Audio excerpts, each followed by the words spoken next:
Bonsoir et bienvenue à la une de l'actualité ce soir. La conférence de haut niveau sur le partenariat G20 Afrique a débuté aujourd'hui. Il enregistre la participation du président ivoirien Alassane Ouattara et plusieurs autres dirigeants ouest-africains. Thème choisi, partenariat G20 Afrique, construire un avenir commun. Les épreuves écrites de la session 2017 du brevet d'études du premier cycle BEPC ont démarré ce lundi 12 juin dans les centres sur toute l'étendue du territoire ivoirien. Cette année, 377 725 candidats affrontent les épreuves écrites.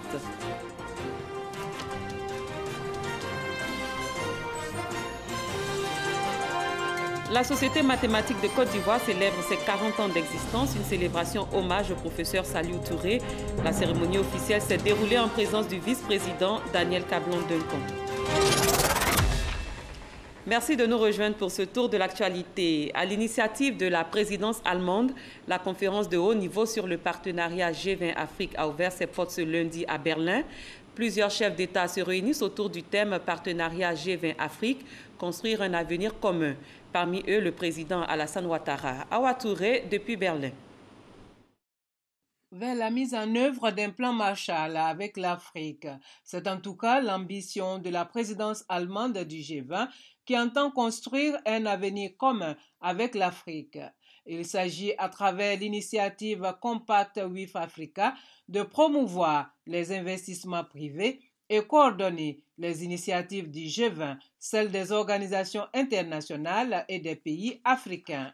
Pour la chancelière allemande Angela Merkel, initiatrice du concept Compact with Africa, cette conférence internationale sur le partenariat G20 Afrique marque le début d'une coopération fructueuse. Nous, les pays industrialisés, nous devons nous demander est-ce que nous nous sommes engagés sur la bonne voie avec notre aide au développement classique. Je pense que non, parce que nous nous sommes toujours focalisés sur notre propre développement économique. Aujourd'hui, nous avons besoin d'une initiative qui ne parle pas de l'Afrique, mais avec l'Afrique, dont cette initiative Compact avec l'Afrique, Compact avec Africa. Vous, les pays africains, grâce à votre agenda 2063, vous avez aussi tracé la voie et vous avez dit où le développement devrait aller. 9 pays africains, dont 6 de l'Afrique de l'Ouest, au nombre desquels la Côte d'Ivoire, vont bénéficier de ce programme Compact with Africa. Le président de la République, Alassane Ouattara, s'est félicité de la tenue de cette conférence avant de saluer les actions de la chancelière allemande en faveur de l'Afrique. J'adhère pleinement à cette approche innovante qui vise à améliorer les conditions cadres des investissements privés et à inciter les organisations internationales et régionales à conclure en coopération avec des pays africains intéressés et des partenaires bilatéraux des accords pour attirer les investissements privés. J'adhère aussi à l'objectif de mieux coordonner les initiatives du G20 avec celles des organisations internationales et des pays africains. Cependant, dans la mise en œuvre de cette initiative, il serait utile de veiller à ce que les conditionnalités croisées ne constituent pas un frein. Le Compact Africa devrait principalement couvrir les projets d'infrastructure, de transport et d'énergie dont l'Afrique a tant besoin. En ce qui nous concerne en Côte d'Ivoire, nous avons bien évidemment des projets nationaux portuaires, aéroportuaires, construction de logements sociaux, aménagement des zones industrielles, mais il faut surtout, et nous croyons en l'intégration, des projets régionaux structurants, tels que les corridors autoroutiers et les chemins de fer sous-régionaux. Vous savez, c'est ce qui a fait le démarrage de l'Europe et nous devons nous en inspirer au niveau du continent africain. En effet, comme les pays émergents les plus performants l'ont fait, la Côte d'Ivoire, dans sa marche vers l'émergence, a placé au cœur de sa stratégie le secteur privé comme le moteur de la croissance économique. Afin que les objectifs visés par tous soient atteints, il importe donc de tenir compte des réalités et des spécificités de chaque pays dans l'allocation des ressources du Compact Africa vers le continent. Mon pays est fier de sa tradition de solidarité et estime que si des fonds conséquents sont alloués, cela aura un impact significatif qui contribuera à la réduction du flux migratoire vers l'Europe. Le G20, qui endosse ainsi cette initiative allemande, va désormais apporter son soutien à des accords d'investissement conclus entre les pays africains, les organisations internationales et ce groupe des 20 pays les plus industrialisés et émergents. Avant l'ouverture des travaux du G20, le chef de l'État ivoirien s'est entretenu aujourd'hui avec son homologue rwandais. Les présidents Alassane Ouattara et Paul Kagame ont tablé sur la coopération entre leurs deux pays. Ils ont aussi évoqué la stratégie Compact with Africa du G20, stratégie qui vise à créer les conditions d'investissement stable et du développement accru des infrastructures de base. Avant de se rendre en Allemagne, le président Alassane Ouattara était à Paris où il a été reçu par le président français Emmanuel Macron. Le chef de l'État ivoirien est le premier dirigeant africain en visite officielle à l'Élysée sous le nouveau président français, Abiba Dambélé Saoui. Chaude poignée de main entre les présidents français et ivoiriens sur le perron de l'Élysée, comme pour montrer que les deux dirigeants issus du monde de la finance sont en phase et dire qu'ils n'en sont pourtant qu'à leur première rencontre officielle. Après les échanges de civilité, place à l'entretien entre les deux chefs d'État et leurs délégations respectives. Moment où sera passé en revue tous les sujets de coopération bilatérale. Le nouveau président français se dit impressionné du dynamisme économique d'un pays à peine sorti de crise. Un dynamisme qu'il promet d'appuyer le long de son mandat. Je suis très heureux en tout cas d'avoir accueilli cet après-midi le président Ouattara, qui est le premier chef d'État africain que j'ai la joie d'accueillir ici à l'Élysée. Et c'est un signal fort d'ailleurs de notre attachement à la Côte d'Ivoire, qui est aujourd'hui et qui restera un partenaire essentiel pour la France. Et j'aurai à cœur tout au long de mon mandat non seulement d'entretenir, mais d'aller plus loin dans les relations qui sont les nôtres.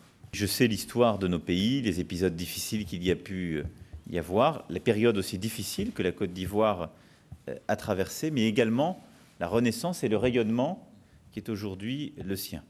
Après quelques difficultés, le fait que l'économie ivoirienne est une des plus dynamiques aujourd'hui et des plus diversifiées d'Afrique, avec une croissance d'un peu plus de 7% en 2016, une économie qui est aussi au-dessus du taux de croissance moyen de l'Afrique subsaharienne. J'ai pu féliciter d'ailleurs le président des récentes émissions, le Premier ministre et le gouvernement à ses côtés, qui ont été faites par la Côte d'Ivoire et qui ont non seulement affiché des taux qui étaient plus faibles que les taux attendus et une sursouscription dans plusieurs devises. Ce qui montre bien là aussi que la communauté internationale perçoit ce dynamisme ivoirien. La France accompagnera cette transformation, cette modernisation économique. Nous restons aujourd'hui le premier partenaire bilatéral en faveur de la Côte d'Ivoire et nous souhaitons non seulement consolider, mais bien évidemment renforcer ce rôle. Lutte contre le terrorisme et le réchauffement climatique, deux autres sujets au cœur de cette rencontre de haut niveau. Là encore, Emmanuel Macron assure que le soutien de la France ne fera pas défaut à son partenaire ivoirien. Nous avons un défi qui est la lutte contre le terrorisme et la sécurité de nos pays et de la région. Et à ce titre, nous renforcerons dans les prochaines semaines et les prochains mois, de manière très concrète, nos partenariats en matière de coopération militaire, de renseignement, de formation militaire. Et je considère aussi que nous devons donner une composante préventive à travers une coopération plus forte en matière éducative. Et là-dessus, nous prendrons des mesures très concrètes. Le deuxième défi qui est le nôtre, c'est le défi climatique. Nous l'avons évoqué, je remercie le président d'ailleurs à la fois d'avoir réaffirmé son engagement fort pour l'accord de Paris, mais d'avoir aussi réaffirmé les efforts de la Côte d'Ivoire dans ce cadre. Nous devons ensemble décider de mesures et de projets concrets qui vont en ce sens. Projets de transport urbain, projets d'assainissement de l'eau, projets d'innovation qui permettent d'accompagner ces transformations, en particulier de l'économie ivoirienne, et qui, de manière concrète, accompagnent un engagement diplomatique avec une transformation économique et sociale. Et donc la France accompagnera tout particulièrement ces projets et souhaite participer à ces derniers dans le cadre de la transformation de l'économie de la société ivoirienne. Nous saluons votre position et vos déclarations sur l'accord de Paris. Nous considérons que le climat est un domaine essentiel pour les pays africains et par conséquent, nous avons ratifié l'accord de Paris et les instruments ont déjà été déposés aux Nations Unies et nous voulons vous encourager à garder ce leadership dans le monde pour améliorer la situation donc, de l'ensemble de la planète. Nous avons évoqué également les questions sécuritaires, mais également régionales. Je voudrais vous féliciter pour le voyage que vous avez effectué au Mali, à Gao. C'était un moment important de donner de l'assurance et l'espoir aux populations, non seulement du Mali, mais de l'ensemble de la sous-région, car la lutte contre le terrorisme n'est pas limitée à un pays ou à une ville, mais à toute une région et même, je dirais, à la planète entière. Nous sommes d'avis que cette lutte doit être renforcée au niveau international et nous sommes déterminés à jouer la part qui est la nôtre. La Côte d'Ivoire a certes connu des troubles ces derniers mois, mais cela n'altère en rien sa détermination à poursuivre sa marche vers le développement, dira le président Alassane Ouattara à la suite de son homologue français. La Côte d'Ivoire, au cours de ces dernières années, a fait des progrès importants dans le domaine économique, dans le domaine sécuritaire. Le pays va bien. Bien évidemment, nous avons, au cours des derniers mois, subi des chocs intérieurs et extérieurs qui rendent la gestion économique plus compliquée. Mais malgré cela, nous pensons pouvoir maintenir un taux de croissance d'environ 7%, comparé à la moyenne de 9% que nous avons connue au cours des 5 dernières années. C'est dire que la gestion macroéconomique et notre volonté de réduire la pauvreté sont effectivement en train de prendre et qu'au cours des prochaines années, la Côte d'Ivoire continuera d'être un modèle de bonne gouvernance, de bonne gestion. Et en cela, je voudrais saluer le rôle des entreprises françaises, le soutien du gouvernement français et dire que pour le moyen terme, nous souhaitons mettre l'accent sur notamment les questions d'investissement dans les énergies renouvelables, la question de l'éducation, l'assainissement et faire en sorte que l'environnement soit meilleur pour nos concitoyens au niveau donc de la sous-région ouest africaine. Je voudrais vous remercier pour le soutien que nous avons eu de la France pour pouvoir accéder au Conseil de sécurité. La Côte d'Ivoire sera à compter du 1er janvier 2018 membre du Conseil de sécurité des Nations Unies. C'est un pas important. Cela fait un quart de siècle que nous n'avions pas eu la possibilité de siéger au Conseil à cause des difficultés que mon pays a connues. Et donc nous considérons que c'est une évolution importante pour la Côte d'Ivoire et pour la sous-région. Nous tenons beaucoup à notre coopération avec la France et je voudrais saluer votre engagement à nous aider à démarrer très rapidement le métro d'Abidjan. C'est un projet important dans le domaine social. Abidjan est une ville de 5 millions d'habitants, mais également dans le domaine donc, environnemental. En somme, cette première rencontre entre Alassane Ouattara et Emmanuel Macron aura été un ferment de plus à la consolidation des relations ivoiro-françaises. Prochain rendez-vous entre les deux hommes, le 2 juillet prochain à Bamako pour le sommet du G5 Sahel, avant la venue fin novembre à Abidjan du président français pour le sommet Union européenne-Afrique. Nous restons en France où le premier tour des élections législatives s'est soldé par la victoire de La République En Marche. Ce parti est arrivé en tête avec 32,32% des voix. Vient ensuite la formation politique Les Républicains avec 21,56% des suffrages, suivi du Front National avec 13,2%. La France Insoumise obtient quant à elle 11% des voix.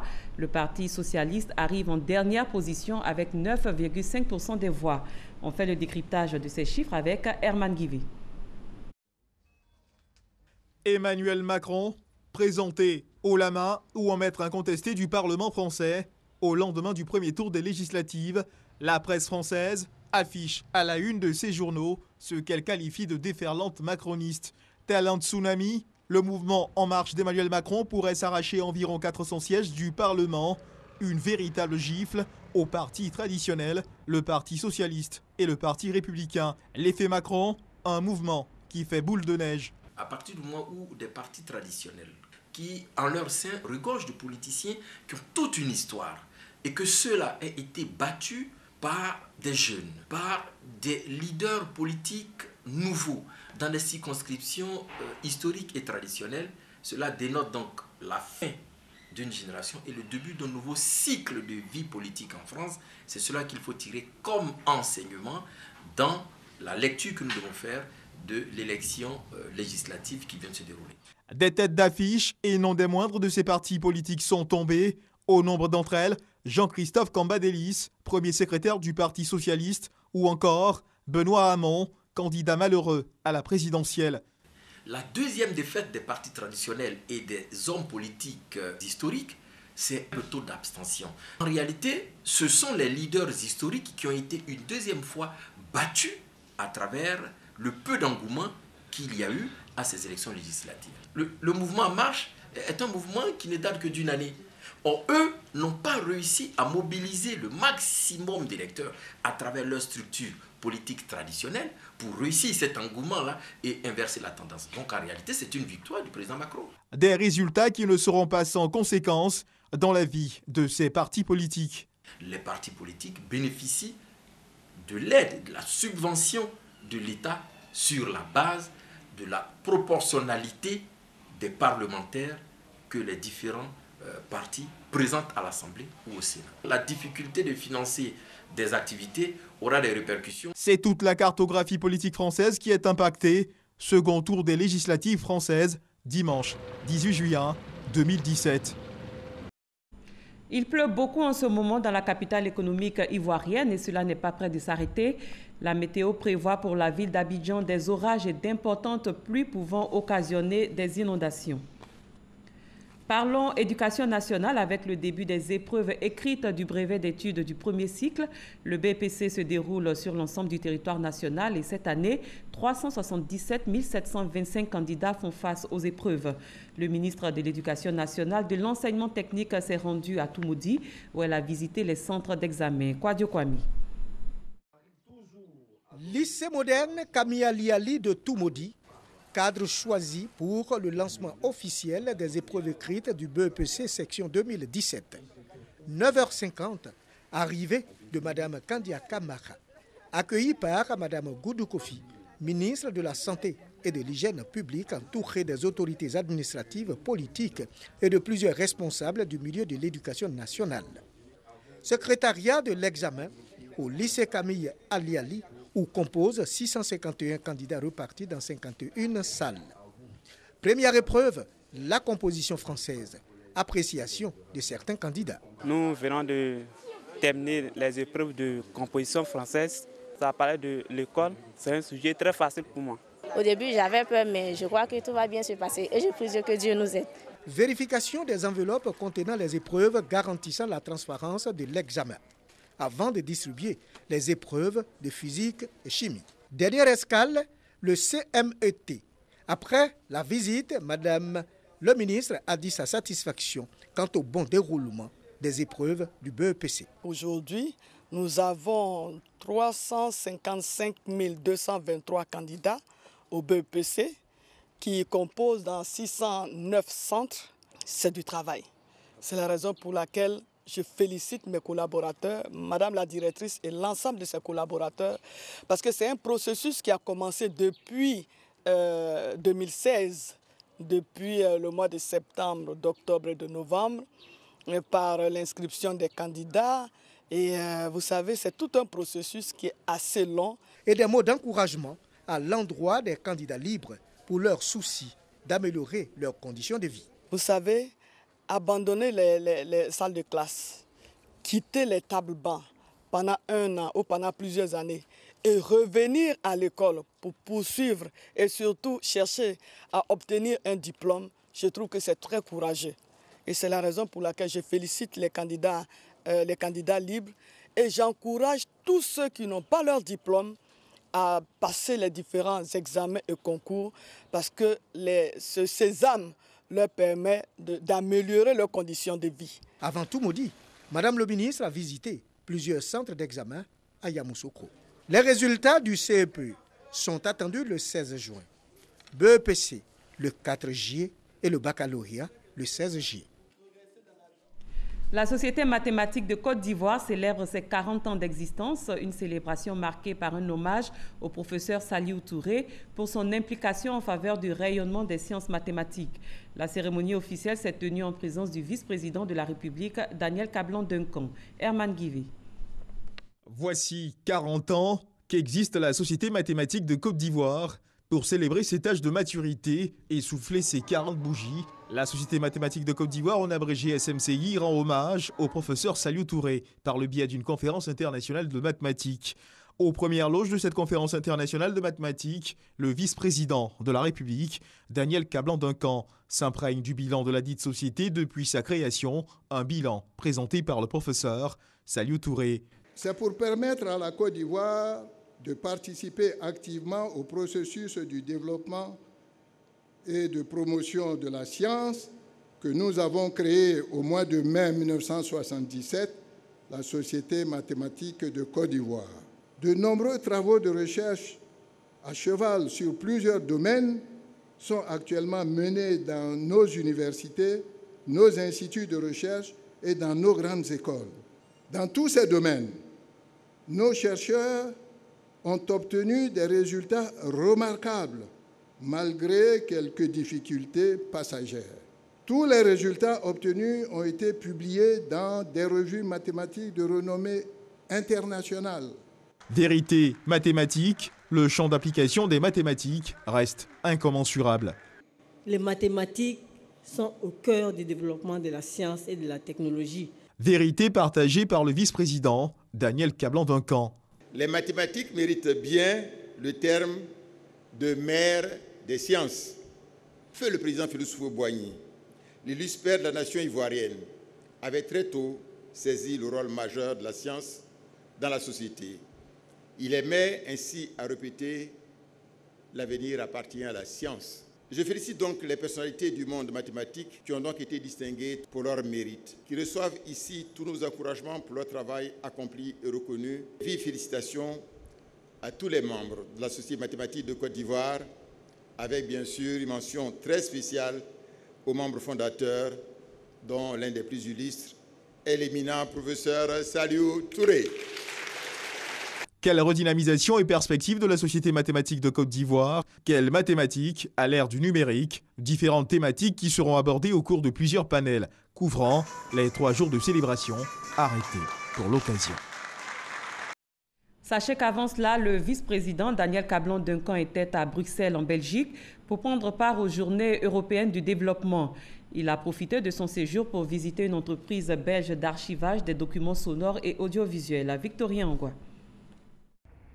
Memnon, une entreprise belge rachetée à 100% par la multinationale Sony. Sa mission, sauvegarder entre autres le patrimoine audiovisuel et culturel. Un patrimoine de plusieurs millions d'heures dans le monde en danger. Dégradation des supports, peu d'inventaire, lecteurs hors d'usage, inexistence de certaines machines depuis 40 ans. Même quand elles existent, des problèmes de compétences se posent. Bref, un pan entier d'une partie de l'histoire de l'humanité, notamment africaine, court le risque d'amnésie collective. Il y a des défauts typiques dans le film qui, eux, peuvent se traiter en numérique. Une partie peut être traitée encore physiquement, mais une partie doit être traitée dans le domaine du numérique.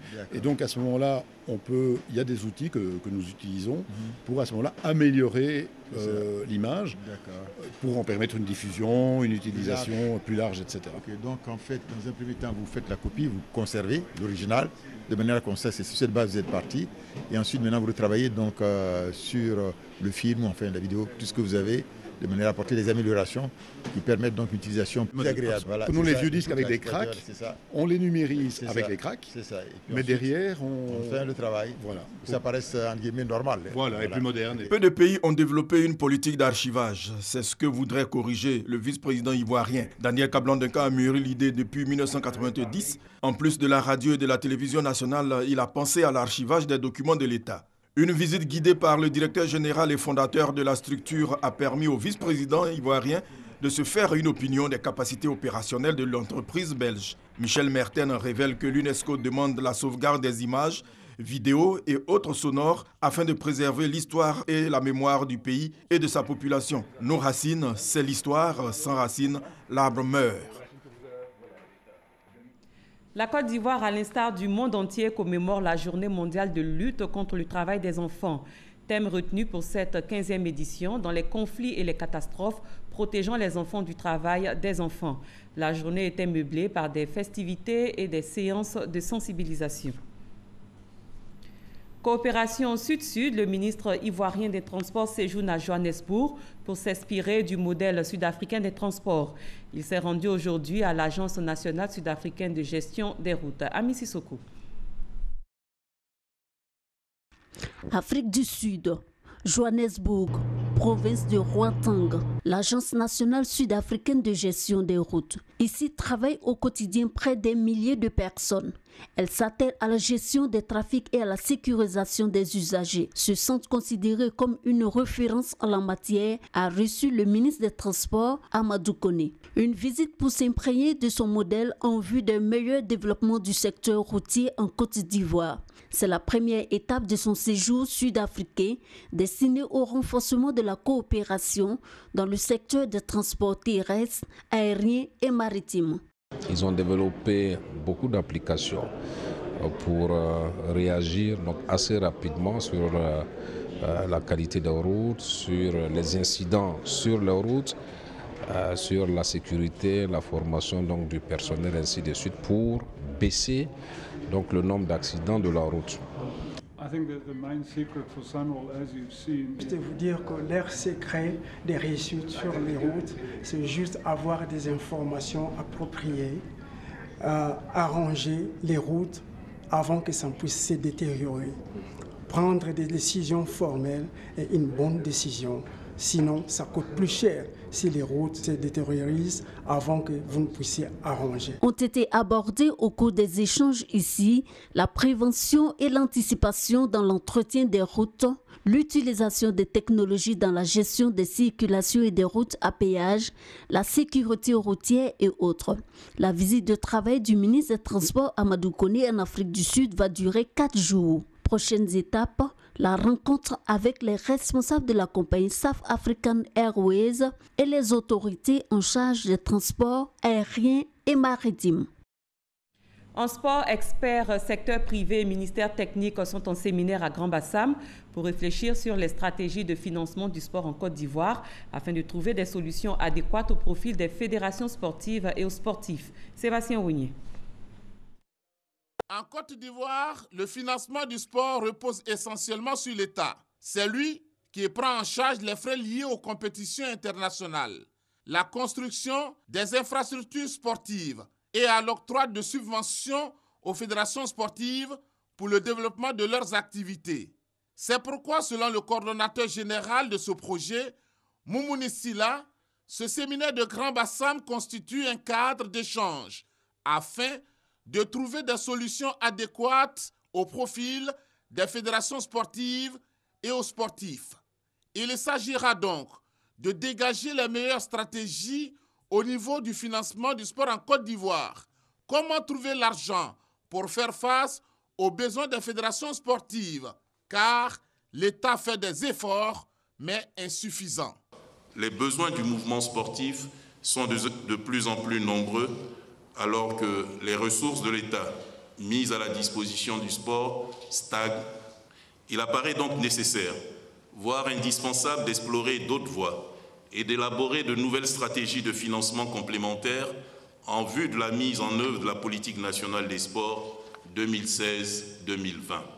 Le secteur privé, les partenaires au développement ou même certains mécanismes de financement ont été sollicités pour apporter leur expertise afin de mobiliser les moyens pour le développement du sport en Côte d'Ivoire. À l'étranger, l'opposant russe Alexei Navalny, nationaliste, blogueur anticorruption et candidat à l'élection présidentielle de 2018, a été arrêté aujourd'hui, peu avant le début d'un rassemblement non autorisé à Moscou. Il avait appelé à manifester contre la corruption dans 150 villes du pays. C'est la fin de cette édition. Merci de l'avoir suivi. Très bonne fin de soirée. À très bientôt.